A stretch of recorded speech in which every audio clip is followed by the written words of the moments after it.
Welcome back, English adventurers. In today's episode of Learn English with the Hobbit, we're joining Bilbo and the dwarves as they leave the comfort of the Shire and enter the mysterious and gloomy Lone Lands. The journey is getting tough: mud, rain, and dark castles. But it's the perfect time for you to learn natural English vocabulary through storytelling.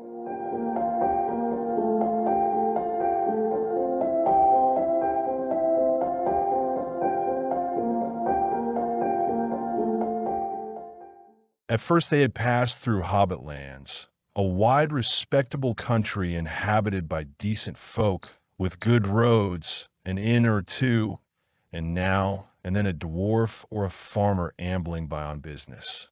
Then they came to lands where people spoke strangely and sang songs Bilbo had never heard before. Now they had gone on far into the Lone Lands, where there were no people left, no inns, and the roads grew steadily worse. Not far ahead were dreary hills, rising higher and higher, dark with trees. On some of them were old castles with an evil look, as if they had been built by wicked people. Everything seemed gloomy, for the weather that day had taken a nasty turn. Mostly it had been as good as May can be, even in merry tales, but now it was cold and wet. In the Lone Lands they had been obliged to camp when they could, but at least it had been dry. "To think it will soon be June," grumbled Bilbo, as he splashed along behind the others in a very muddy track. It was after tea time. It was pouring with rain, and had been all day. His hood was dripping into his eyes. His cloak was full of water. The pony was tired and stumbled on stones. The others were too grumpy to talk. "And I'm sure the rain has got into the dry clothes and into the food bags," thought Bilbo. "Bother burgling and everything to do with it. I wish I was at home in my nice hole by the fire, with the kettle just beginning to sing." It was not the last time that he wished that. Still the dwarves jogged on, never turning round or taking any notice of the hobbit. Somewhere behind the gray clouds the sun must have gone down, for it began to get dark as they went down into a deep valley with a river at the bottom. Wind got up, and willows along its banks bent and sighed. Fortunately, the road went over an ancient stone bridge, for the river, swollen with the rains, came rushing down from the hills and mountains in the north.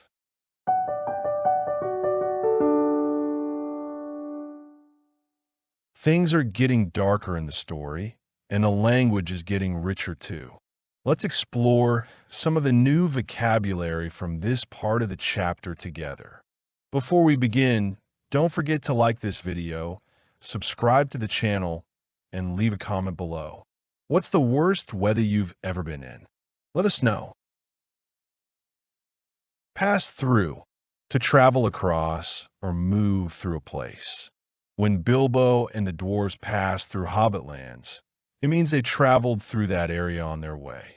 It's like saying moved across. Country, an area of land, especially with fields and farms. Here, country doesn't mean a nation. It means a large rural area, open land with farms, fields, and small villages. Inhabited, lived in by people or creatures. If a place is inhabited, people live there. Hobbit lands were inhabited by hobbits and other peaceful folk. Decent folk, respectable, kind, and honest people. Decent folk is an old-fashioned way to say good people. It's often used to show politeness or admiration. Farmer, a person who grows food or raises animals. Farmers in the Hobbit world are simple, hard-working people, like the ones Bilbo sees ambling by. Ambling, walking slowly and calmly. If someone is ambling, they're walking in a relaxed way, not rushing. It's perfect for describing a peaceful journey. Lone Lands, empty, wild, and uninhabited lands. Lone lands is a made-up term in Tolkien's world, meaning empty and maybe dangerous areas far from home. Steadily, gradually, and continuously. When roads got steadily worse, they didn't become bad suddenly. It happened little by little. Dreary, dull, gloomy, and depressing. Dreary places feel boring and sad, like the cold, rainy, tree-covered hills in this part of the story. Castles, large stone buildings, usually old and strong. These are ancient buildings often used by kings or warriors. In the story, they look creepy and old. Evil look, a scary or dangerous appearance. If something has an evil look, it seems like it has bad intentions or a dark history. Wicked, evil or morally bad. Wicked people do bad things on purpose. These castles looked like they were built by wicked people. Gloomy, dark, sad, and depressing. If a place is gloomy, it feels scary or hopeless. Rainy days and creepy forests are often gloomy. Merry tales, happy and fun stories. Bilbo remembers how the weather used to be good in merry tales, fairy tales, or joyful stories. Obliged, forced to do something. If you're obliged, you have no choice. They were obliged to camp because there were no inns. Camp, to sleep outside in tents or under the sky. The group had to camp in the wild with no buildings or hotels nearby. Grumbled, complained in a low voice. When Bilbo says to think it will soon be June, he is grumbling, speaking with frustration. Splashed, to move through water, making it fly around. Bilbo splashed through muddy puddles, getting wet and miserable in the rain.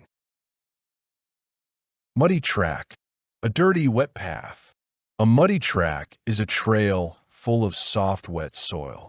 It's hard to walk on and makes your shoes dirty. Stumbled, tripped, or almost fell.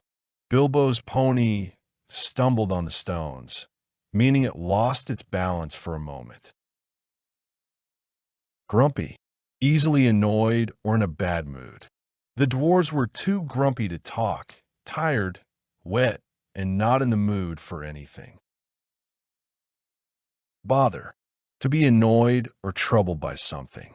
Bother burgling means Bilbo is annoyed by this whole adventure. It's a very British word. To do with it, related to something. Everything to do with it means everything related to the situation, here, about the burglary journey. Kettle, a pot used to boil water. Bilbo misses his warm home where the kettle is just starting to sing, that sound of boiling water. Jogged on, kept going at a steady pace. The dwarves jogged on means they kept walking or riding without stopping, slowly but steadily. Willows, trees with long, hanging branches. These trees often grow near water. In the story, they bent and sighed in the wind. Banks, the sides of a river. Along its banks means beside the river. It's a common way to describe river landscapes. Sighed, made a soft, breathy sound. The trees sighed in the wind. Tolkien uses this poetic image to create atmosphere. Ancient, very old. The ancient stone bridge had been there for a long time, probably built many centuries ago. Swollen, enlarged or bigger because of something. The river was swollen with rain, meaning the water had risen high and fast.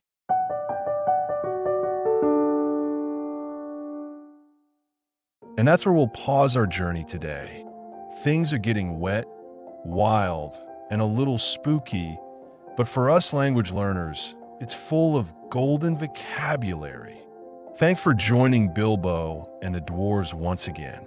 If you enjoyed this episode, make sure to like, comment, and subscribe. And remember, adventure may be uncomfortable, but it's the best way to grow, just like learning English.